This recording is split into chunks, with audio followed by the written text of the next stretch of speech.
नमस्कार दोस्तों, यूपीएससी जागरण के आंसर राइटिंग सेशन में आप सभी का स्वागत है। डे 41 है।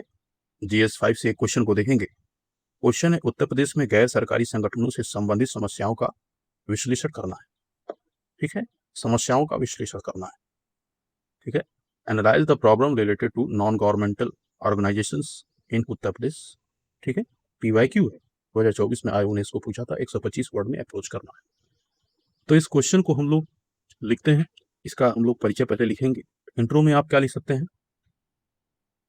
देखिए, परिचय आप कई तरीका है जिसे आप जो है इंट्रो लिख सकते हैं। जैसे कि यूएनडीपी ने भी इसको डिफाइन किया है एनजीओ के बारे में, और इवन आप देखेंगे तो विश्व बैंक ने भी इसको डिफाइन किया है।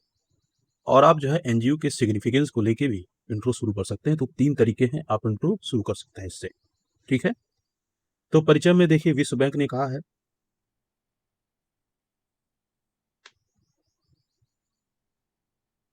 विश्व बैंक के अनुसार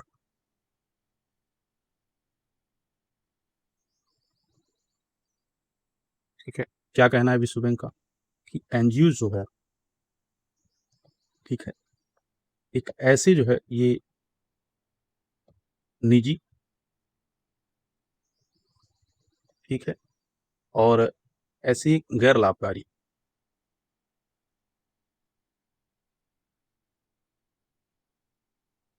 क्या है, समूह है।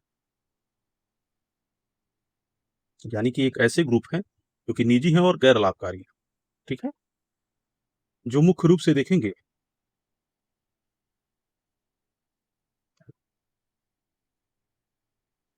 ठीक है, मुख्य रूप से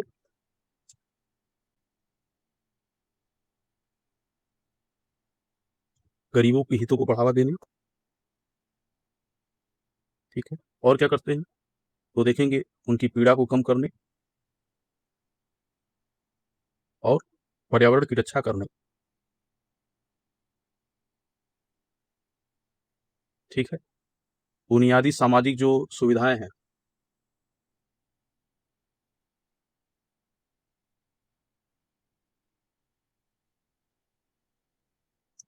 सुविधाएं,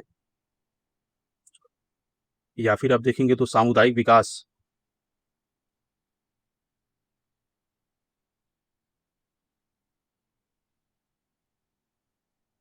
ठीक है, सामुदायिक विकास करने के लिए ये स्वतंत्र रूप से,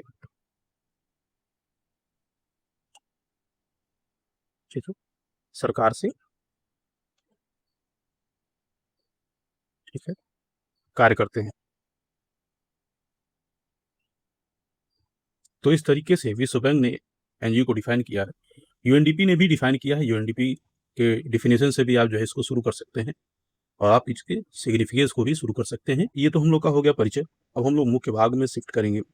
मुख्य भाग में आप एक मैप के थ्रू जो है कुछ जो एनजीओज हैं जो यूपी में कार्य कर रहे हैं उनको आप दिखा सकते हैं, एक मैप के थ्रू। ठीक है, तो आप जो है राइट कॉर्नर में एक यूपी का मैप बना दें, उसमें आप दिखा दें कि कुछ जो एनजीओज हैं जो कि यूपी में कार्य कर रहे हैं, तो आप उनको मेंशन कर सकते हैं। उससे जो है आपके आंसर जो है काफ़ी ज़्यादा प्रभावी हो जाएंगे। जैसे कि एक एनजीओज आप देखेंगे तो ये लखनऊ को आप मेंशन करें,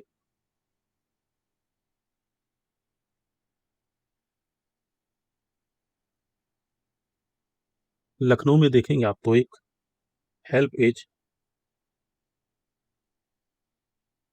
इंडिया,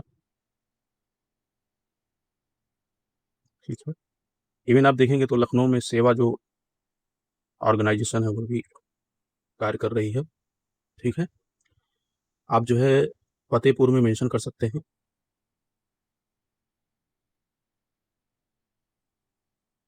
फतेहपुर में देखेंगे तो अमानत फाउंडेशन,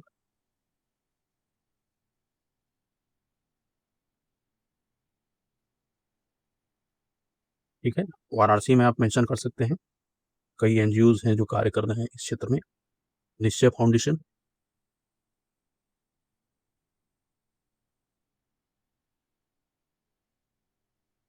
ठीक है, गुड़िया इंडिया,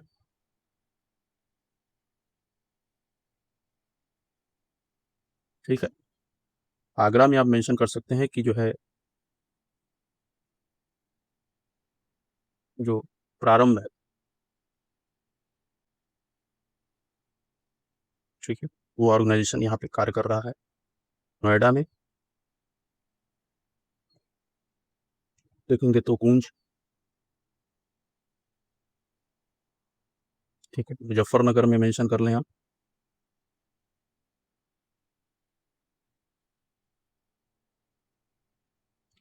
मुजफ्फरनगर में देखेंगे तो आपको अभिनव, ठीक है, मुरादाबाद में मेंशन कर सकते हैं। मुरादाबाद में देखेंगे आप तो परिवर्तन, परिवर्तन द चेंज, ठीक है, ये आपका मुरादाबाद हो गया।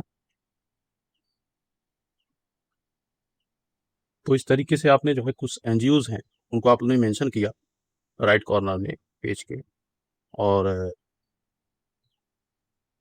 आप जो है बीच में भी मेंशन कर सकते हैं, और राइट कॉर्नर में इस तरीके से मेंशन करके आप जो है यहाँ पे नीचे आप मेंशन करेंगे कि फिगर में आप क्या दिखा रहे हैं, ठीक है। तो इस तरीके से हम लोगों ने एक मैप ड्रॉ किया, उसमें जो है यूपी के जो कुछ एनजीओज हैं जो यूपी में काम कर रहे हैं उनको हम लोगों ने मेंशन किया, इंट्रो लिख लिया, विश्व बैंक के अनुसार जो है उसको डिफाइन कर दिया। अब हम लोग मुख्य भाग में जो मेन डिमांड है क्वेश्चन की उसको फुलफिल करने का प्रयास करेंगे। हेडिंग डालते हैं कि उत्तर प्रदेश में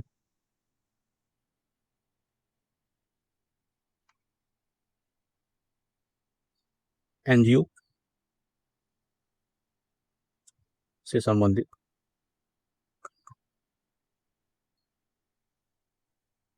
समस्या, हम लोग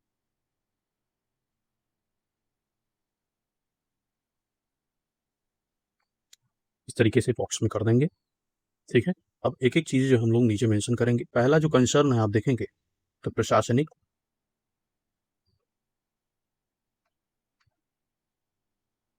एवं नियामकी, ठीक है। इस कॉन्टेक्स्ट में पहला जो कंसर्न है उसको हम लोग देखेंगे। तो इसके अंतर्गत देखेंगे तो पंजीकरण एवं नवीनीकरण जो समस्याएं हैं, पंजीकरण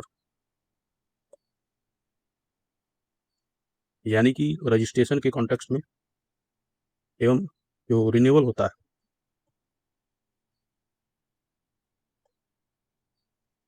उसके कॉन्टेक्स्ट में देखेंगे तो प्रक्रिया क्या है, जटिल है,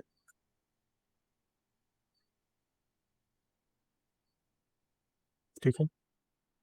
दूसरा जो समस्या है देखेंगे तो एफसीआरए, जो विदेशी चंदा प्राप्त करते हैं उनको रेगुलेट करने के लिए एफसीआरए जो एक्ट है एवं अन्य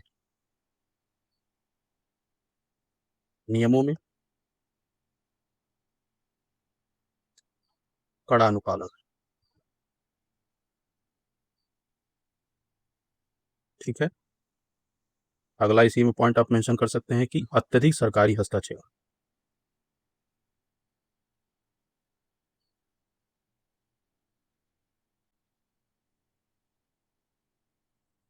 इसी समस्या के कॉन्टेक्स्ट में देखेंगे आप तो विजय कुमार समिति एक गठित की गई थी 2017 में, तो हम लोग फर्दर जो है मेंशन करेंगे उनको। और सेकंड जो हमारा जो समस्या देखने को मिलता है इसमें मेंशन करें कि आप वित्तीय संबंधी जो समस्याएं हैं, क्या समस्याएं हैं। तो इसमें देखें तो आप पहला आप देखेंगे तो सीमित एवं अनिश्चित फंडिंग है, इनके अंतर्गत सीमित एवं अनिश्चित फंडिंग,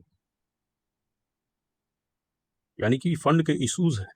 और आप देखेंगे तो अधिकांश जो एनजीओज हैं वो फंड डेफिसिट का सामना कर रहे हैं इस समय, और विदेशी फंड पर निर्भरता है इनकी अधिक,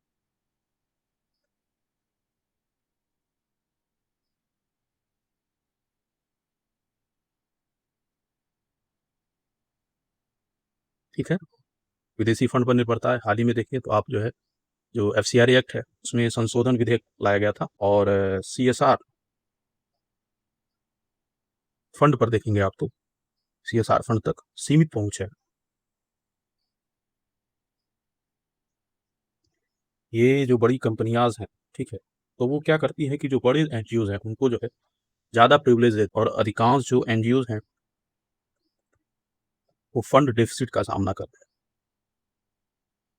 ठीक है,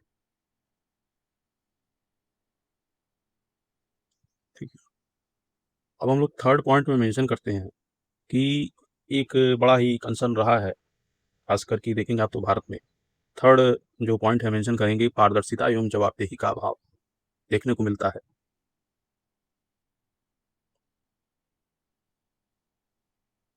एवं जवाबदेही का अभाव,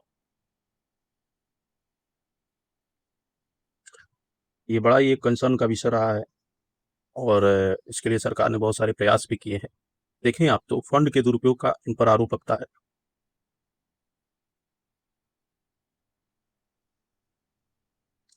फंड के दुरुपयोग का आरोप,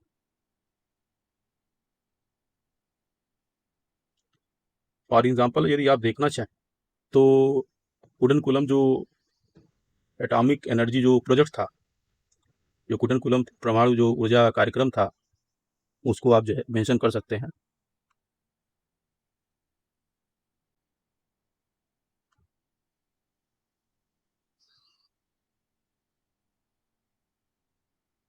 कार्यक्रम का विरोध कुछ एनजीओ द्वारा, और एक आरोप ये भी लगते हैं इनके ऊपर कि राष्ट्रीय हित के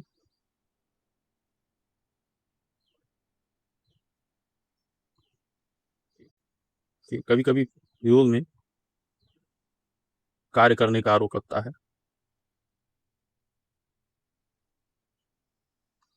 जैसे कि इनलीगल जो एक्टिविटीज़ होती है, मनी लॉन्ड्रिंग हो गया, ठीक है, आप जो है और सारी बहुत सारी एक्टिविटीज़ हैं जिसमें जो है आरोप लगता है कि ये जो है सम्मिलित होते हैं और फंड का दुरुपयोग करते हैं।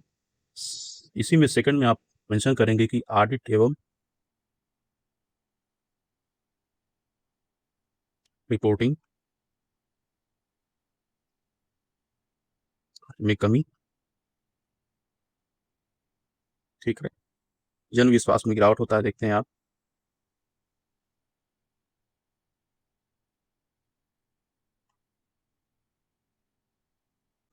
फोर्थ पॉइंट में आप मेंशन कर सकते हैं कि उस जो है इनके जो प्रबंधन होते हैं उसमें भी कई सारे कंसर्न आपको देखने को मिलेंगे। फोर्थ नंबर में आप मेंशन कर लें कि मानव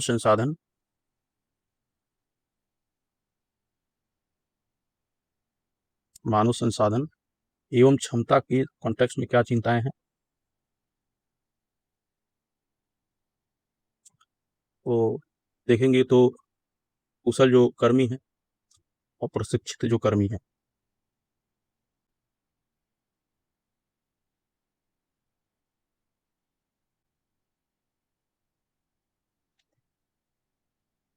ठीक है, की कमी है यहाँ पे।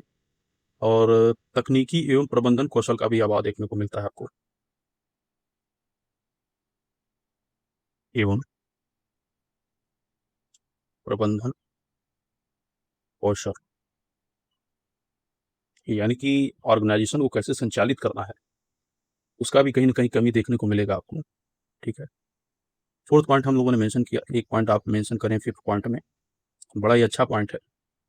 जो इनकी जो क्षेत्रीय पहुंच होती है वो सीमित होती है, खास करके आप देखेंगे तो शहरी क्षेत्रों में ज़्यादा सेकेंडरी इनका देखने को मिलेगा आपको। और खास करके आप देखेंगे तो पूर्वांचल जो रीजन है, बुंदेलखंड रीजन है, वहाँ पर इनकी जो पहुंच है वो सीमित है।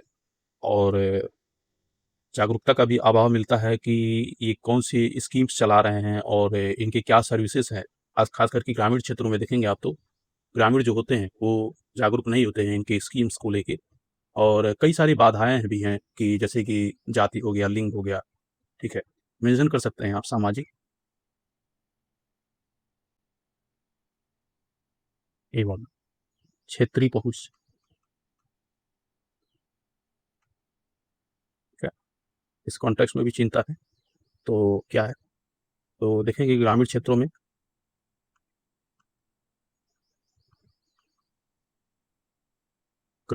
में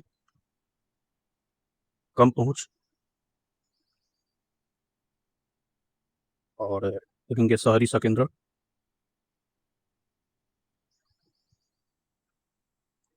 और देखेंगे पूर्वांचल और बुंदेलखंड का रीजन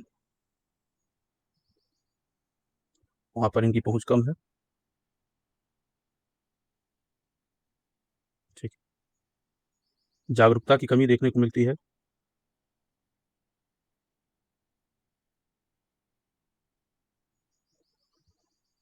जागरूकता का अभाव, विशेषकर देखेंगे आप तो ग्रामीण क्षेत्रों में।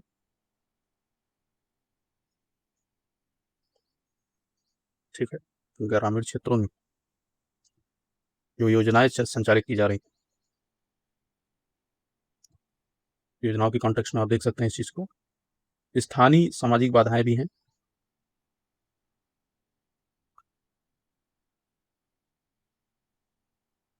बाधाएँ, जैसे कि आप देखें तो जाति, लिंग आदि, ये बाधाएँ कहीं न कहीं जो है आप देखेंगे तो विकास को प्रभावित करती हैं। और 6 नंबर में एक लास्ट पॉइंट में आप मेंशन कर सकते हैं कि जो राजनीतिक एवं संस्थागत जो समस्याएँ हैं, वो भी एक बड़ा कंसर्न होता है इनके संचालन में। और 6 नंबर में आप मेंशन कर लें कि राजनीतिक एवं संस्थागत, इस कॉन्टेक्स्ट में देखेंगे आप तो राजनीतिक हस्तक्षेप,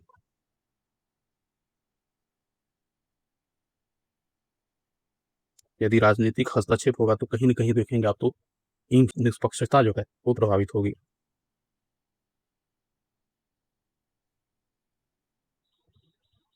ठीक है। एनजीओ देखेंगे और सरकार के बीच जो है कोऑर्डिनेशन, समन्वय का जो अभाव देखने को मिलेगा आपको। एनजीओज़ एवं सरकार के मध्य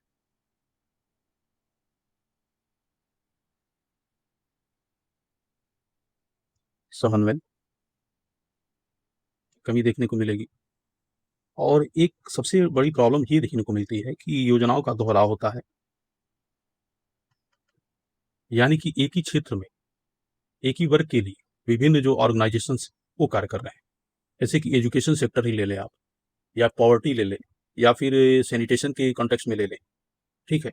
तो कई एनजीओज़ हैं जो उसी क्षेत्र में केवल कार्य कर रहे हैं। तो इससे क्या होता है, संसाधन का दोहराव हो जाता है और बर्बादी हो जाती है संसाधन की। ठीक है। तो योजनाओं का दोहराव, योजनाओं के दोहराव के कारण देखेंगे तो संसाधन की बर्बादी ये एक बड़ा इशू है जो देखने को मिलता है। हम लोगों ने मेन बॉडी को कवर किया, समस्या बताया। अब हम लोग कुछ समाधान भी मेंशन करेंगे। ठीक है। केवल समस्या बताने से ये क्वेश्चन की डिमांड जो है फुलफिल नहीं होगी। नेक्स्ट हम जो है समाधान को मेंशन करेंगे। कुछ समाधान हम लोग देंगे इस कॉन्टेक्स्ट में। तो फर्स्ट जो हम लोग मेंशन करेंगे, इसमें देखेंगे तो पारदर्शिता एवं जवाबदेहिता को बढ़ाना, इसके लिए सरकार कार्य कर रही है। पारदर्शिता एवं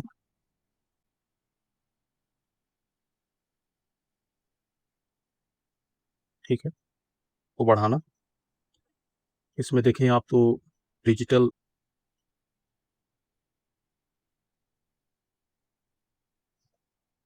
ऑडिट, सोशल ऑडिट,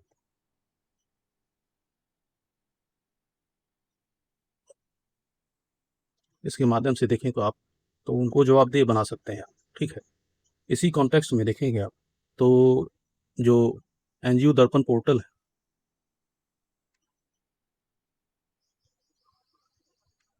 पोर्टल जो नीति आयोग द्वारा संचालित है, कहीं न कहीं जो है देखें तो आप पारदर्शिता एवं जवाबदेहिता को बढ़ाने में महत्वपूर्ण भूमिका निभाता है। नियामकीय प्रक्रिया को सरलीकरण करना,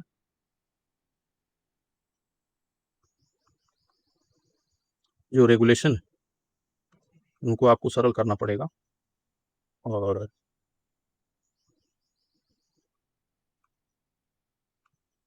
ठीक है, इसी कॉन्टेक्स्ट में जो समिति हमने मेंशन किया था, विजय कुमार समिति, जो कि 2017 में उन्होंने जो है अपना रिकमेंडेशन दिया, जो बहुत ही अच्छा रहा। विजय कुमार समिति 2017 में। ठीक है। इन्होंने बहुत सारे जो अपने अनुशंसा है वो सरकार को दी, और आप इसमें समाधान में कर सकते हैं विजय कुमार समिति की रिपोर्ट को लागू किया जाना चाहिए। समिति की रिपोर्ट को लागू किया जाना चाहिए।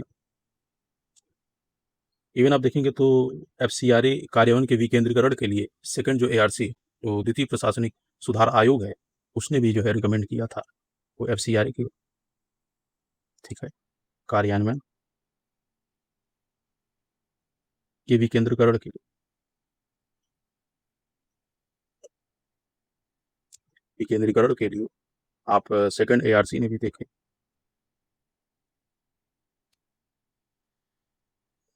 अनुशंसा की थी।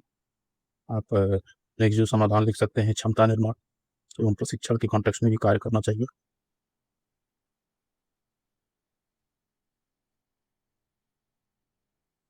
प्रशिक्षण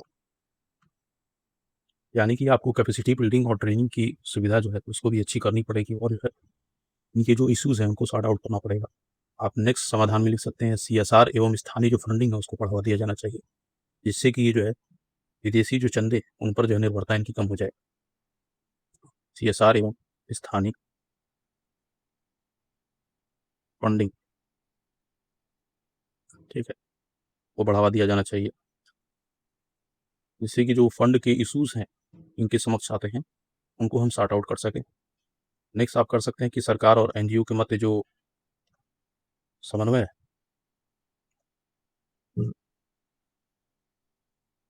ठीक है,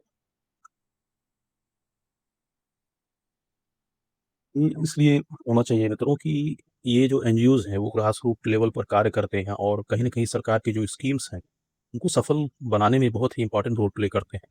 तो सरकार को और एनजीओ को एक समन्वय के आधार पर ही कार्य करना चाहिए। और नेक्स्ट जो आप लिखेंगे, ग्रामीण क्षेत्रों में इनका विस्तार किया जाना चाहिए, क्योंकि ग्रामीण क्षेत्रों में बहुत सारी अभी भी जो समस्याएं हैं वो बनी हुई हैं। ग्रामीण क्षेत्रों में विस्तार, ठीक है, एवं जागरूकता का प्रसार किया जाना चाहिए, जागरूकता को बढ़ावा दिया जाना चाहिए। तो इस तरीके से हम लोगों ने समाधान जो है मेंशन किया, टू द पॉइंट चीज़ों को लिखेंगे, ठीक है। अब एक जो है सकारात्मक एक कंक्लूजन की तरफ हम लोग बढ़ते हैं।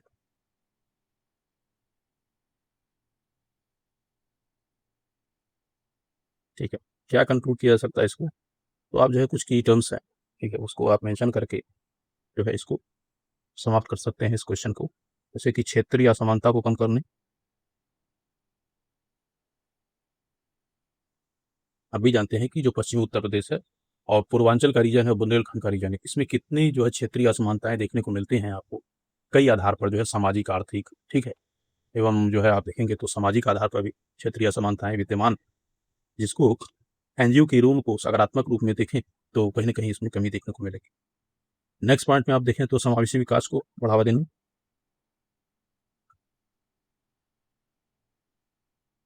समावेशी विकास को बढ़ावा देने में इनकी जो इंपॉर्टेंट रोल हो सकते हैं। और सतत विकास लक्ष्य,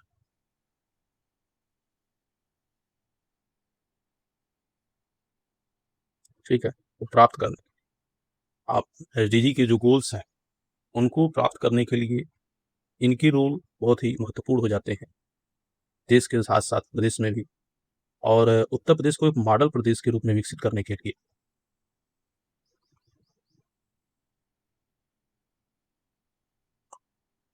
मॉडल प्रदेश के रूप में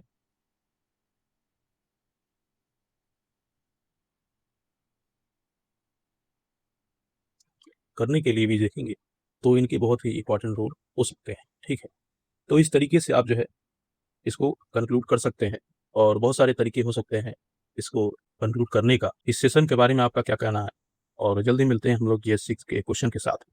thank you for watching this session.